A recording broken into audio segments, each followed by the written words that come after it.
네, 오늘도 아름다운 서영교회 주일 예배 오신 여러분을 주님의 이름으로 사랑하고 축복합니다. 오늘은 마태복음 5장 6절, 오늘 그 본문 말씀인데요. 다시 한번 함께 읽어보겠습니다. 마태복음 5장 6절. 네, 제가 읽겠습니다. 예, 함께 읽겠습니다. 시작. 의에 줄이고 목마른 자는 복이 있나니 그들이 배부를 것이미요. 아멘. 네, 의에 줄이고 목마른 자로 오신 예수님이라는 그 제목으로 말씀 전해드리겠습니다. 2002년 그 월드컵 경기를 기억하실 것입니다. 한여름에 그 시원한 얼음 냉수같이 시원한 소식. 월드컵 사상 처음으로 16강에 진출했습니다. 사람들의 응원하는 소리가 거리에 울려 퍼지고 분위기와 열기는 대단했었죠. 그 당시 대한민국 그 국가대표팀을 지휘하던 그 네덜란드 출신의 거스 히딩크 감독이 인터뷰에서 이런 얘기를 했습니다. I am still hungry. 난 아직 배고프다. 그러니까 배가 고프다는 것은 굶주리다라는 말인데, 또 굶주리다는 말은 무엇을 이렇게 갈망한다는 뜻을 가지고 있습니다. 무언가 극도로 부족하고 원하는 것을 얻지 못하여 만족할 수 없는 상태를 말합니다. 밥을 많이 먹는 사람은 위가 큰 사람이 아니라 배가 고픈 사람입니다. 배가 부른 사람은 음식을 더 이상 먹을 수가 없습니다. 마찬가지로 의에 배불러 있으면 더 이상 의를 행하려고 하지 않고 의가 부족해야 의를 행하려고 노력합니다. 우리 몸은 70%가 물로 이루어져 있죠. 그래서 물이 없으면 우리가 이제 생명을 유지할 수가 없습니다. 목이 마르다고 느끼는 것은 몸에 이렇게 수분이 부족해서 물을 충분히 공급해 주기를 몹시 바라는 그런 상태를 말합니다. 우리가 밥은 한 달 이상 먹지 않아도 견딘다고 합니다. 그러나 사람마다 이제 신체 조건이나 또 건강 상태, 환경이 다르기는 하지만 물은 일주일만 먹지 않아도 살 수 없습니다. 따라서 목이 마르다는 것은 살아가는데 가장 중요한 것, 그 가장 중요한 것이 부족하다는 뜻입니다. 또 의는 헬라어로 디카이오 시네라고 하는데 윤리적인 의미로 보면 사람으로서 지키고 행해야 할 바르고 도덕적인 도리 또는 도의를 말합니다. 요즘 뉴스를 보면 그 아름다운 기사보다는 그 끔찍한 사건, 사고들이 많이 나오고 있습니다. 지난 7월에 요 가까운 곳 신림역에서 묻지마 칼부림 사건이 있어서 우리가 많이 놀랐습니다. 우리 교회가 신림동에 있는 걸 아는 그 지인들이 저보고 괜찮냐고 이렇게 연락을 하기도 했습니다. 이후에 또 살인 예고 글이 또 올라와서 사이버 수사대에서 글 작성자를 그 추적 중이라는 그 뉴스를 보았습니다. 요즘 같은 시대에 더욱더 그 의로움이 필요한 것 같습니다. 예수님 당시에도 사람들은 그 의라는 개념을 참 좋아했습니다. 그러니까 하나님 나라에 갈 수 있는 의를 율법을 지키는 것이라고 생각했기 때문인데요. 그들에게 율법은 하나님의 선물이었습니다. 세상 어느 민족에게는 허락되지 않았고 택함받은 이스라엘에게만 주어졌기 때문이죠.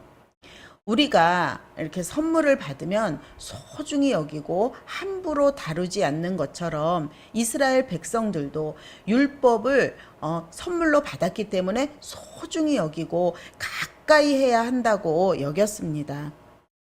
그래서 율법을 지킬 것을 강조하고 날마다 율법을 이마에 붙이고 앉았거나 길을 걸을 때나 또 누워 있을 때도 열심히 암송을 했습니다. 그리고 자신들은 의에 줄인 자가 아니라 의로 충만하다고 믿고 있었습니다. 그 대표적인 사람들이 종교 지도자들이나 바리새인들이었습니다. 그들은 특별히 못된 성품을 가지고 있지 않았습니다. 누구보다 열심히 신앙생활을 했죠. 문제는 자기보다 못한다고 생각하는 사람들을 무시하고 조롱했습니다. 의에 줄이고 목마른 자는 복이 있나니 그들이 배부를 것이며, 예수님이 선포하신 말씀을 들은 종교 지도자들은 분통이 터졌습니다. 그들은 의에 목마른 자는 죄인으로 하나님께서 기뻐하지 않으시고 거부하신다라고 알고 있었기에 예수님의 말씀은 마음이 불편했습니다. 아니, 예수님은 작정을 하고 우리를 무너뜨리려고 저런 말씀을 하시는 것일까? 일부러 저러시나? 라는 생각마저 들었습니다. 그 구약 시대에 보면 전쟁들을 많이 했거든요. 근데 이스라엘하고 아람이 전쟁을 할 때 아람의 왕 베나닷이 군대를 몰고 와서 그 사마리아 성을 이렇게 포위했습니다. 그것은 성을 이렇게 포위했기 때문에 이렇게 사람들이 이렇게 오갈 수가 없잖아요. 그래서 그 안에 갇혀서 굶겨 죽이려는 작전이었기 때문에 그 먹을 것이 이렇게 유통될 수가 없었습니다. 그러니까 시간이 지날수록 그 안에 있는 것으로 해결을 하려니 물가는 치솟고 평소에 사람들이 먹지도 않았던 그런 허드렛 것들이 막 높은 가격에 거래가 되고 백성들은 굶주리게 되고, 그러다 보니까 사람들의 마음까지도 강팍해졌습니다. 당시에 북쪽은 이스라엘, 남쪽은 유다로 이렇게 나뉘어져 있었는데 역대 왕들의 행위는 전부 하나님이 보시기에 악했더라라고 성경에서 말하고 있습니다. 하나님을 향한 이스라엘의 패역은 멈추지 않았고 하나님의 마음을 아프게 하고 결국 굶주리는 삶이 되었던 것입니다. 이것은 이스라엘의 우상숭배와 그 불순종의 죄에 대한 하나님의 심판이었고 형벌이었습니다. 반대로 솔로몬 시대에 성전이 완공되고 난 후에 이스라엘의 역사상 가장 전성기를 누렸습니다. 솔로몬은 세상 어떤 왕보다도 재산과 지혜가 많았습니다. 그래서 그 주변에 나라들, 또 멀리 있는 그 나라에서까지 찾아와서 해마다 그 향료와 보석들을 들고 와서 하나님의 지혜를 듣고자 사람들이 많이 찾아왔습니다. 그 밖에도 무역 상인들과 또 각 지방의 장관들이 세금으로 바치는 금도 만만치가 않았습니다. 열왕기상 10장 21절 제가 읽습니다. 솔로몬 왕이 마시는 그릇은 다 금이요 레바논 나무궁의 그릇들도 다 정금이라. 은 기물이 없으니 솔로몬의 시대에 은을 귀히 여기지 아니함은. 솔로몬은 그릇도 순금으로 만들었답니다. 당시에는 은이 돌보다 흔했다라고 이야기했을 정도입니다. 날마다 하나님을 찬양하고 하나님께 영광을 돌리고 점점 부강해졌습니다.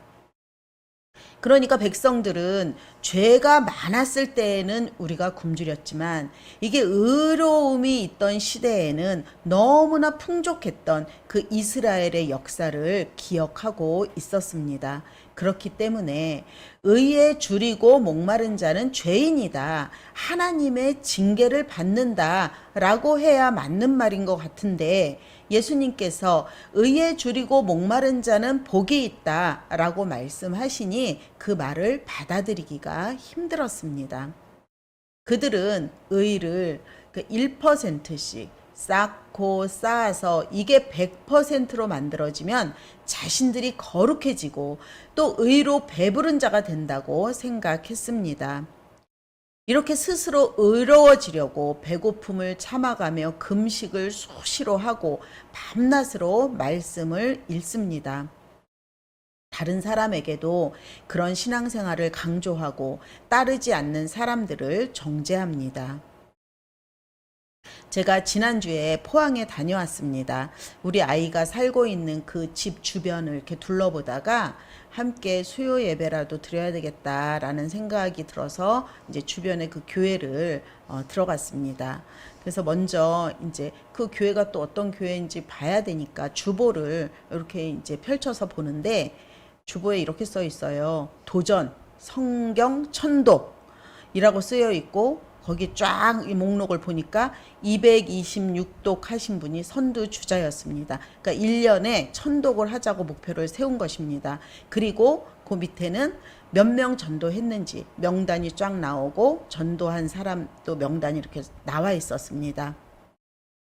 물론 말씀을 읽고 전도하는 것이 잘못된 것은 아닙니다. 이렇게 흠잡을 데 없이 완벽하게 신앙생활을 하는 사람들은 충분히 주변 사람들로부터 최고라고 칭찬을 받을 수 있습니다.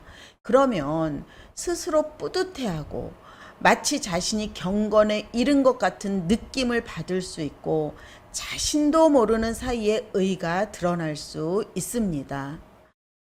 그러면 보십시오. 내가 성경을 1000독을 했는데 다른 사람 2000독을 한 사람이 나타납니다. 또 나는 1년에 10명을 전도했는데 50명을 전도한 사람이 나타나요. 그러면 상대적인 박탈감을 느끼게 될 것입니다. 그러다가 보면 어느 순간 지치고 포기하고 싶어집니다. 그런 모습으로는 조금도 의로워질 수 없다는 것입니다. 우리가 의롭게 되는 방법은 딱 하나입니다. 오직 예수 그리스도를 믿는 것입니다. 그리고 하나님 말씀에 대해서 줄이고 목이 마른 자라고 고백하는 것입니다. 이렇게 의롭게 되는 방법은 너무나도 단순하고 쉽습니다. 하나님의 말씀에 아직도 굶주리고 목이 말라서 하나님의 의로 채워지지 않으면 나의 생명이 위협을 느끼고 죽을 수밖에 없다고 고백해야 합니다. 우리 안에는 0.01%도 선한 것이 없습니다. 예전에는 그 산기도를 많이 갔는데요. 이제 산기도 간다고 하면 우리가 나무 뿌리 하나 뽑고 와 뭐 이렇게 얘기를 하잖아요. 그러니까 열심히 산에 가서 부르짖으며 나무 뿌리를 통째로 뽑힐 정도로 밤을 새워서 기도를 해도 의에 배부른 자가 되지 않습니다. 인간의 노력으로 의로워질 수 없습니다. 의는 쌓는 것이 아닙니다. 또 누적되는 것도 아닙니다. 제가 전에 사역을 할 때 일인데요. 좀 이제 오해가 생겼습니다. 저는 이렇게 잘 섬긴다고 생각을 했는데 좀 부족하다고 느낀 분들이 계셨나 봐요. 그래서 그분들의 시선이 좀 이렇게 따갑게 느껴졌습니다. 그래서 제가 아유 못하겠다. 내가 지금까지 당신들한테 한 게 얼만데 라는 생각으로 속으로 울그락불그락 하고 있었습니다. 그러면서 그만둘 때 그만두더라도 기도는 한번 해보자 라는 마음으로 하나님 지금까지 제가 한 거 다 아시죠? 저들이 저한테 한 거 다 아시죠?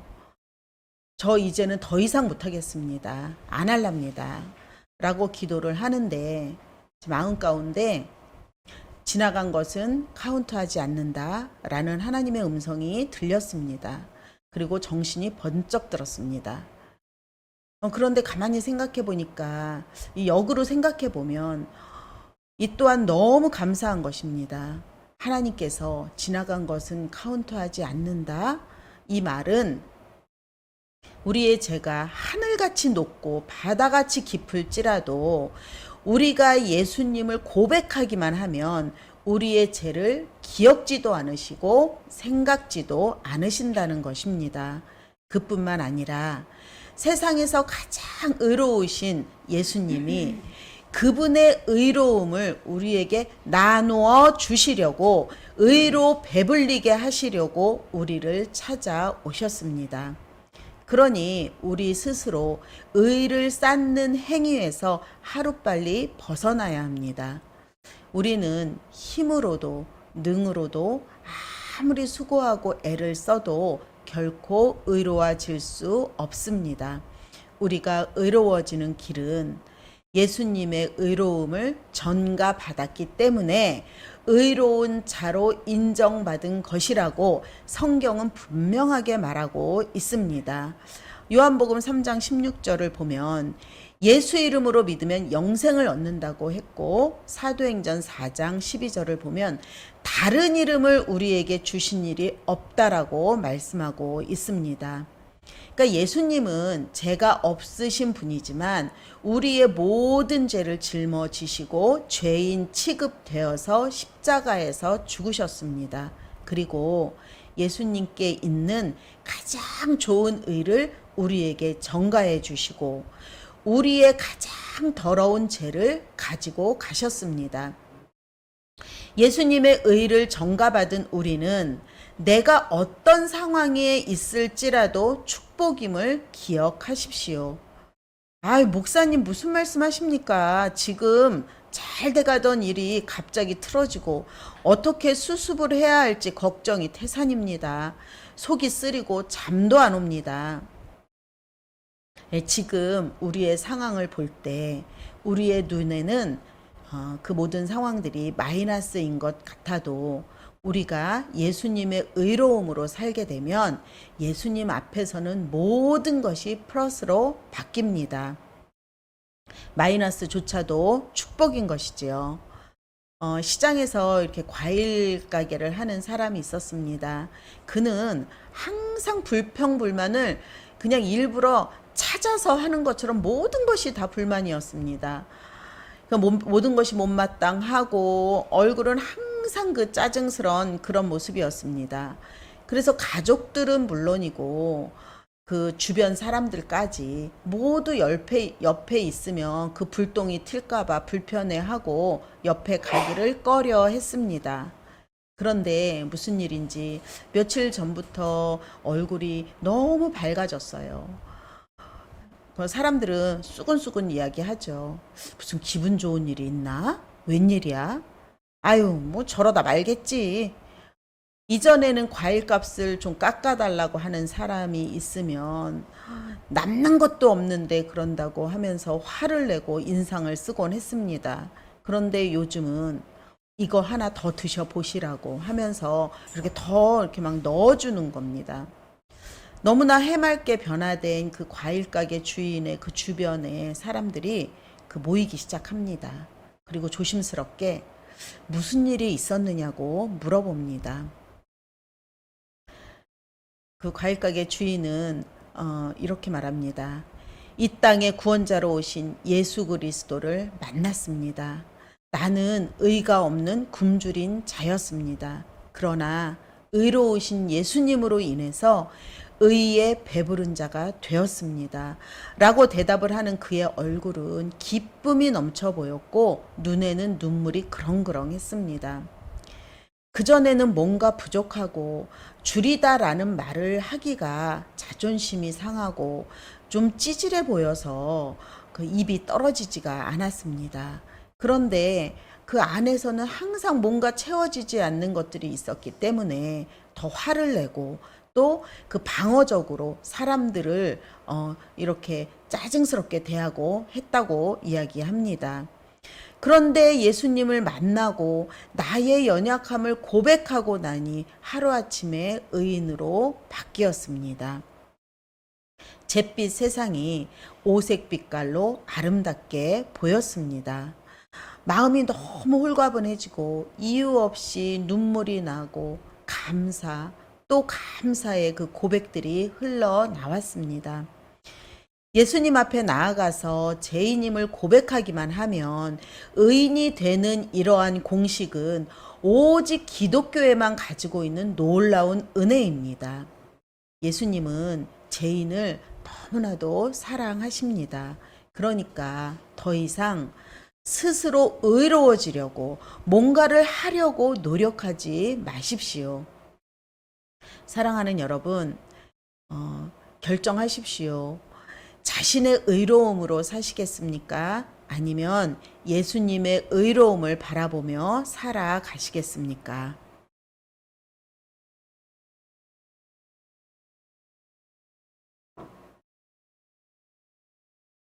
나의 의가 가득하면 나의 노력으로 나를 위해서 살게 됩니다.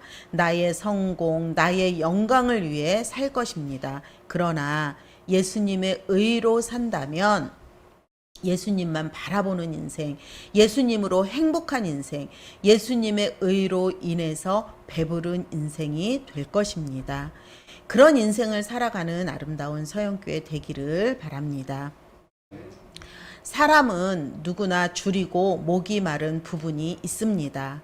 어떤 사람은 그 시골에서 가난하게 자라서 학교 공부를 많이 못했기 때문에 지식에 굶주린 사람이 있습니다. 책을 많이 읽어서 간접 경험을 하고 필요한 지식들을 얻습니다. 성공을 위해서 잠자는 시간을 포기하고 열심히 노력해서 그러다 보니 한 분야에서 뛰어난 업적을 쌓게 되기도 합니다. 또 돈에 굶주린 사람은 은행 잔고가 쌓이는 것 외에는 기쁨을 느끼지 못하고 관심도 없습니다. 돈이 될 것 같은 분야의 정보를 여러 방법을 통해서 기가 막히게 찾아내는 것을 굉장한 기쁨으로 느낍니다. 제가 얼마 전에 산악인 김영미 씨의 강연을 들었습니다. 국내 여성 산악인 최초로 어떠한 중간 보급도 받지 않고 남극점을 홀로 정복한 여성 산악인 김영미 대장이라는 그 타이틀이 이렇게 걸렸습니다. 그녀는 영하 30도, 40도의 그 강추위에도 하루도 쉬지 않고 평균 11시간씩 걸으며 1100km가 넘는 길을 51일의 대장정의 기록을 달성했습니다. 이렇게 세상에는 수많은 사람들이 다양한 분야에서 줄이고 목이 마릅니다. 그 해결하는 방법도 다 다릅니다. 그러나 공통점이 하나 있습니다. 모두가 보이는 것에 굶주려 있다는 것입니다. 그것이 구원과 관련이 있는지 영적인 유익이 있는가에는 관심이 없습니다. 예수님은 이 땅에 의에 줄이고 목마른 자로 오셨습니다. 예수님은 의가 없어서 줄이고 목마른 자로 오신 것이 아닙니다. 우리는 우리의 죄 때문에 목말라 하지만 예수님은 우리를 구원하기 위해 예수님의 의를 나누어 주시려는 그 목마름으로 이 땅에 오셨습니다. 그래서 우리에게 생명까지 주셨습니다. 이보다 더 큰 사랑이 어디 있겠습니까? 우리는 이런 사랑을 받았음에도 불구하고 스스로 의로워지려고 막 노력을 합니다. 그러다 실패하고 나면 아유, 예수님 믿어도 소용이 없어 라는 망언을 하고 다닙니다. 또한 죄로 죽을 수밖에 없는 우리를 구원해 주셨더니 부유하게 해달라, 성공하게 해달라, 명예를 달라고 말합니다. 마치 물에 빠진 자를 건져 주었더니 내 보따리 내놓으라고 하는 것과 같습니다. 이것이 우리의 모습입니다. 사랑하는 여러분, 예수님께서 우리에게 생명을 주셨으면 모든 것을 주신 것입니다. 그렇다면 우리도 예수님께 나의 가장 귀한 것을 드리는 삶을 살아야 하지 않을까요?